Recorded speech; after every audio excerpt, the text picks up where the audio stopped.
Hello, my fellow patriots. This is Alex with Disabled Vets Perspective, and I'm back.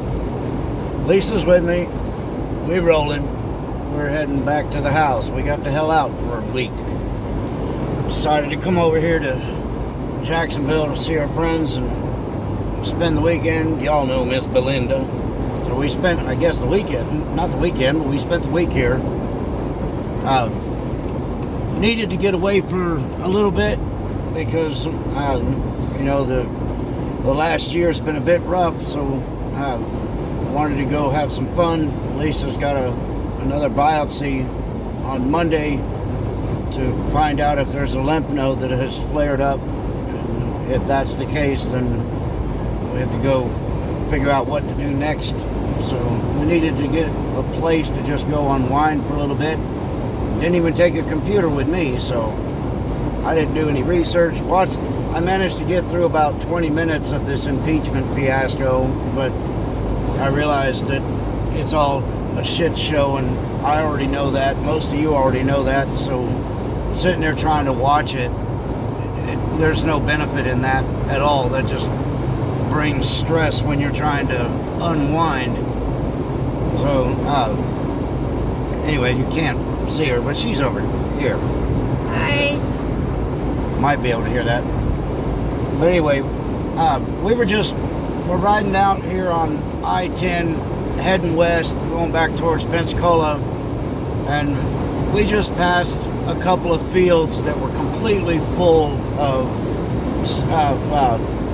solar panels.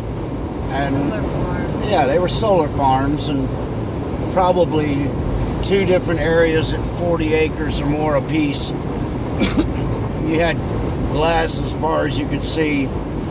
But then I got thinking about something, and today is a dreary day. It's been raining.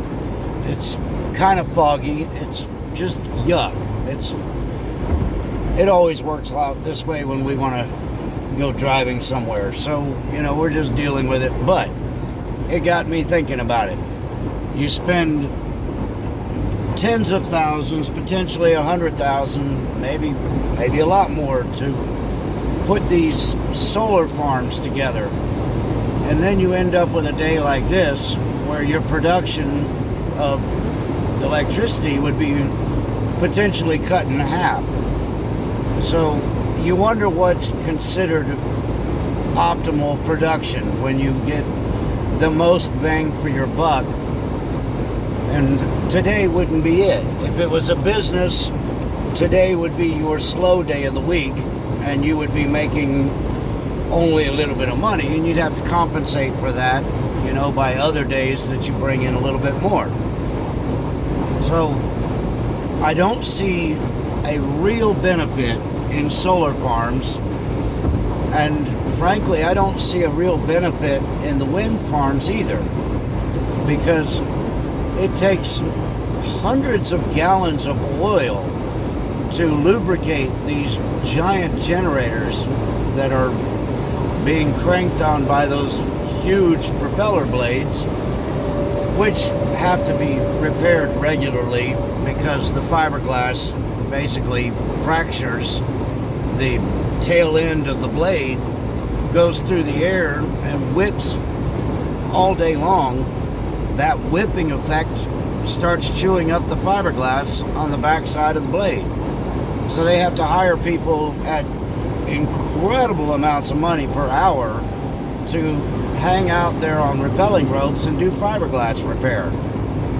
So the maintenance and the oil that's required to lubricate these things, it's a little stupid to think that that's what they decided to do to save money.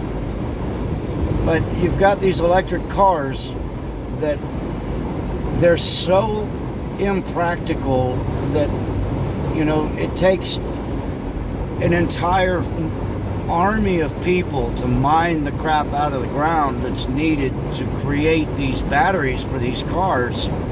And then, for example, this ride right now is about 295 miles going all the way across from one coast to the other in Pensacola, in the northern part of Florida. So these cars have a range of about 200 miles, and they talk about that being such a major good thing. But that means that we would literally drive 200 miles of this trip, and then we would have to stop somewhere that we could plug this thing in and charge it for 8 to 10 hours before we could do another 200 miles. So all of this push for this electric everything, our technology isn't there yet. It will be, but it's not right now. So it's an incredible waste of money. It's hard on the environment, and all these environmentalists that talk the big game about, oh, we need solar and wind and all this other crap, they don't look at what it takes to implement that. They just go by their emotion. Oh, how sweet. But here's an emotion. What about all the birds that get killed? All the eagles that get knocked out of the sky by the wind farms? It happens. I mean, underneath these big ass blades is like a graveyard. So I don't know who this is supposed to benefit. I don't get it. Because here's a big question for you. When you're living in a place where you have solar farms and you have wind farms, has your utility bill really gone down, or has your fuel charge gone up? You know, because of the maintenance. You got to look at that.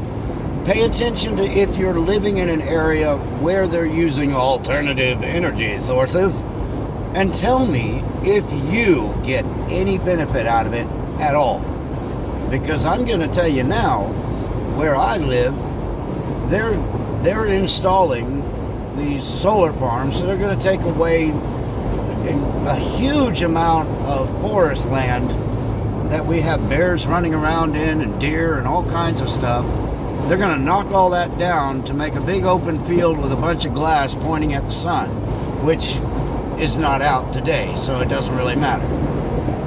But it is not benefiting us as the people that are paying the bills. We're not getting anything out of this. So it's benefiting the people that are making the solar panels. You know, that company's probably doing okay, or not, because, you know, Obama gave money out and the solar panel companies went bankrupt. So it's hard to say who it's benefiting. But I can pretty much bet that the elected officials have probably invested in solar and wind companies, and then right before they go bust, you know, they sell all their stock because they know when it's going to happen. Because shit, most of the time they do it, they create it. So, you know, it's ridiculous. But anyway, I wanted to let you guys know that we what? No, it's not live. I'm just recording this. I'm not going to go live when I'm driving down the road. Shit, then we might end up recording our own death if we get run over by a cement truck. But anyway, I just wanted to let you guys know that we didn't fall off the edge of the flat earth. We were getting away for a little bit. And I feel like we're recharged. We're ready to go. Lisa will get cranked up, back up with her appointments this week. I'll get going on some more videos, get some research going, see what I can find going on out there. Right now, there's been a lot of radio silence. I know that from listening to other people that do a lot of digging. It's hard to get stuff right now. But anyway, I just wanted to come on here and tell you what I felt about these solar and wind farms, because I think we are getting screwed. But that's what I got for y'all right now, and maybe I'll do another one before we get home today. You know, we got several hours out here on the road. But until next time, y'all, stay in the fight.